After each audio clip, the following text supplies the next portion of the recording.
deliver vaginally if they have herpes? Outbreak. Maybe if they don't have an outbreak If they at the don't have time. an outbreak. If they don't have an outbreak. Otherwise, they have to have a C-section.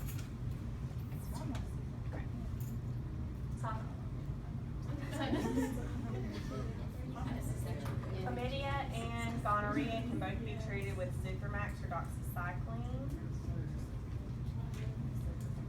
Gonorrhea is a major cause of PID, infertility, and ectopic pregnancies.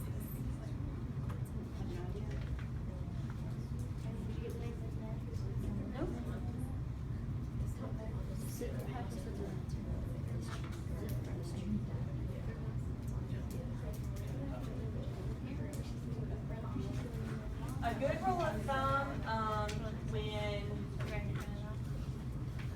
you're taking care of a patient with STDs is to just treat everyone like they have HIV. That way, you make sure you properly prepare yourself before you're touching the patient, before you're drawing bloods, giving an IM shot, anything. Because if they have one STD, they're more than likely gonna have another.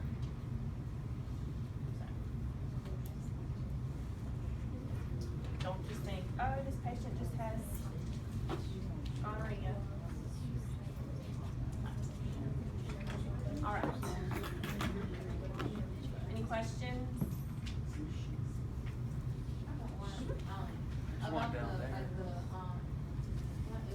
like the herpes, is it lifelong, like, medication that you take like that? So if you're, remember I said if you have, I think it's 6 outbreaks within a year, then your physician will put you on the antiviral therapy to help to prevent the outbreaks.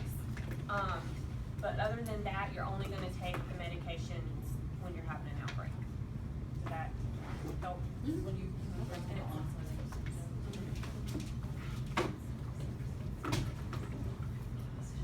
Any other questions? What were the medicines that you said for gonorrhea? Zithromax for gonorrhea and chlamydia. I want to go over something with you guys too real quick. HPV virus. When you have the vaccination, the Gardasil vaccination, or whatever the brand name of it may be, you have to know that it doesn't protect against all different strains. There are lots of different strains of HPV, and the Gardasil is just trying to protect you against a certain amount. It can't protect you against all of them. Okay, so again, we give that to you between 9 and 26 to try to, protect you against those strains that are very prominent, but that doesn't mean that you won't get it. Okay, so you've got to make sure that you have your patients understand that. All right. Another thing with that, again, it can be given from 9 to 26. Gardasil 9 is what it's called. There's a 2-step and there's a 3-step. 2-step is for those 9 to 14. 3-step is going to be for those 15 to 26. The 3-step again should be, that's the one I'm going to focus on. 3-step should be given over 6 months, 3 different injections. 1 at 0, 1 at 2 months, 1 at 6 months. Okay. Now, if something were to happen and you're a month off, it's not that big of a deal. You got to make sure just that it's within those 6 months. Okay. But the big thing is you've got to make sure that they understand it doesn't protect against all strains. So it's not just like you get this vaccination and I'm good to go, I'll never have anything again. It only protects you against a certain amount of them. Okay. Have any other questions?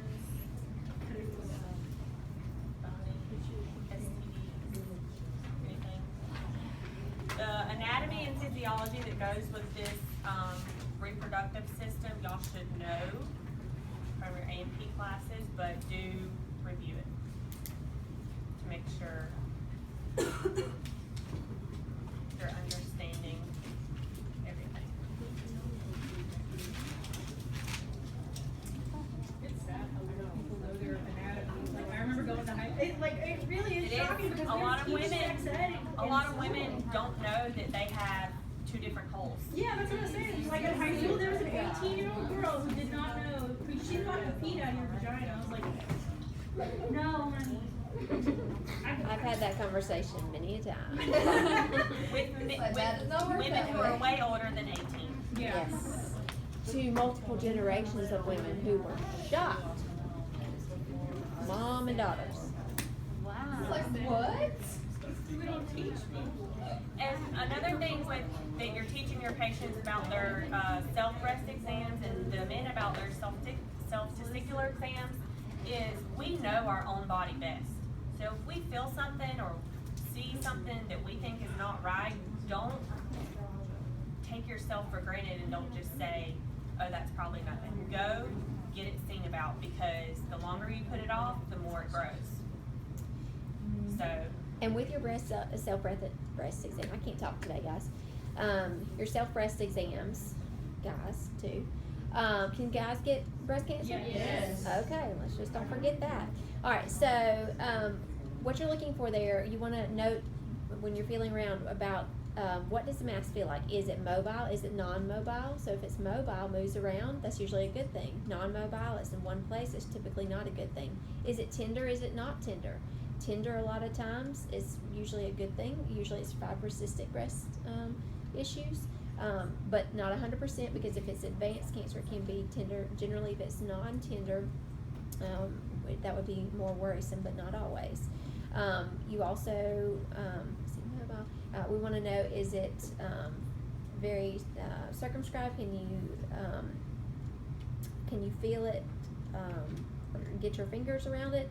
Or is it very large and very diffuse? All right, so you want to know the different characteristics of it. Again, mobile, tender. Are you able, again, to feel that area around it? also if there's any nipple discharge, any denting of the breast tissue, soreness, red, inflammation. What about like an inversion? Like, is that possible, or is that just common? I heard something. What you want to look for if they have a change from their norm. Okay, It so wasn't if they inverted and then. right, if you had something like that, because what you're looking for is retraction there. Okay, because there's a mass there and that tissue starting to retract back towards the mass. That's why it's cancer. Mm-hmm. But just because somebody has an inverted nipple does not mean Right. No. they have cancer. Pap test, I want to explain this to you too. In your book, remember that medicine is ever changing. Okay, recommendations, especially cancer screening recommendations, are ever changing. So before, it typically was we want to have it every year until we're about 30, and then after that, once you've had 3 consecutive normals, then you could have it every 3 years. And now we're moving towards the recommendation of screening from 21 to 65, and we're recommending that they have Pap screenings every 3 years. Okay, so there may be a little bit of variation there that you see from your book, and what you may see as you're out about looking at things. So just know that that is just something that changes, and there are 1,000 different people that make recommendations. American Cancer Society, ACOG, all different places that make these screening recommendations. So ever changing, and just in general, you want to make sure that at least they're having those Pap smears at least every 3 years. They may need more if they're having Pap smears that are positive. All right, why would we want to have a Pap smear more frequently if we have a positive Pap smear? We're looking at changes, okay? We're looking to see if we're advancing with those changes, okay? Or if that's something that's just one change and then it's going to become your norm out thereafter. So every person will be a little bit different on what they follow and what their recommendations are, okay?